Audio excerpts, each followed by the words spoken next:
So I didn't expect this at all. And I don't think many people as well probably did. Sheldon Rankins is already getting a lot of buzz. So far, the Jets and the Steelers are the two teams that could be potential landing spots for Sheldon Rankins. Now, Sheldon Rankins obviously had the eye infection that obviously kept him out the rest of last season. And I really thought, and I think a lot of people assumed, that maybe he would retire. You know, that's definitely one of those situations where you get an eye infection bad enough, you kind of start caring about your health because that eye infection led to something else, which could lead to death. So that's the whole thing I thought about, and I think a lot of people did. Well, apparently, he might still play. And yeah, he might end up on another team out of, what is this? Oh, my math is always incorrect. 1,643 votes. Look at that money math. 98% of people said that cutting him was the right move, which I think we can all agree on that. Not only because, again, he has something that might end up, ending his life or not being able to play. It's also because of the money, right? It's just, he didn't give us the production value. Yes, he went through something, but this is a business, and, we have to look at everything like a business. And at the end of the day, business-wise, he did not give us the production back to what we paid him. So, it is what it is at the end of the day. But it's just interesting to see there's already teams, 2 days after cutting him, that might potentially pick him up. And he might actually have a little bit of a market when he hits free agency, which any teams that are thinking about picking him up, good luck, man. Good luck. I mean, he's a good player, but again, you're kind of banking off the fact that he's going to be able to play through this, problem with his eye and through this illness. And again, like I said, with how much little information we got throughout the year, it makes me think that there is more than we know about. And we're hearing bits and pieces and rumors and things that are going on behind the scenes. But I don't feel like we understand the full situation here.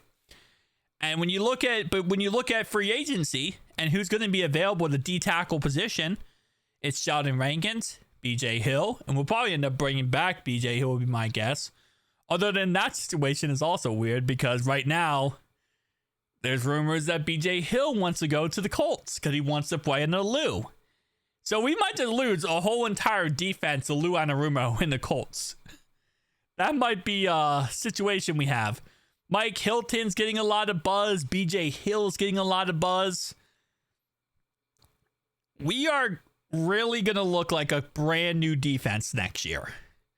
And it's going to be interesting. But looking at our options again, DJ Jones, Sebastian Joseph, Javon Kinlaw, Austin Johnson. When you look at it like this, if Sheldon Rankins comes back from the illness and he's 100% and he can play at a very high level again, he is going to be 31 years old. Yeah, he's honestly, other than BJ Hill, if he can fully play, he's better than most of these options. So, I mean, again, like I said, at the end of the day, I have no issue with him. This is not an Irv Smith situation. I hope and wish him the best of luck. And if he does sign with somebody else, I hope it's not the Steelers, because somehow, some way, this will come back to bite us. And this will come back to haunt us for us cutting him. And then somehow he goes to the Steelers and he's successful. But especially because we have a great defensive line coach now, but they've had great defensive line coaches. And they're very, very good at what they do. And they make a lot of people very, very successful. So I'm hoping he doesn't go to the Steelers in the end. Who knows? Maybe he'll go to Lou Anarumo and the Colts. And we'll just end up losing Mike Hilton, Sheldon Rankins, BJ Hill, and Jermaine Pratt all to the Colts. The Indianapolis Bengals is what's going to end up happening. Although I will say, if Jermaine Pratt does go to the Colts and he struggles, I don't want to see him struggle. I don't want to see him, have a downfall. But there is that pit in your stomach where you're like, yup, that's my boy. That's my boy.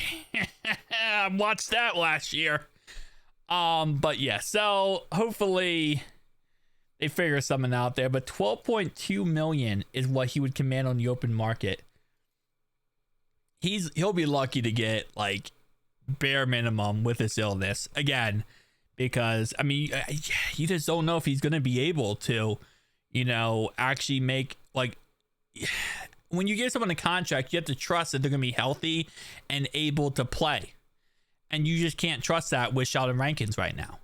Now, BJ Hill is on the open market calculated at $9 million average per year. So we better re-sign him. We can't afford to lose BJ Hill. We can't. We really can't. But we'll have to wait and see.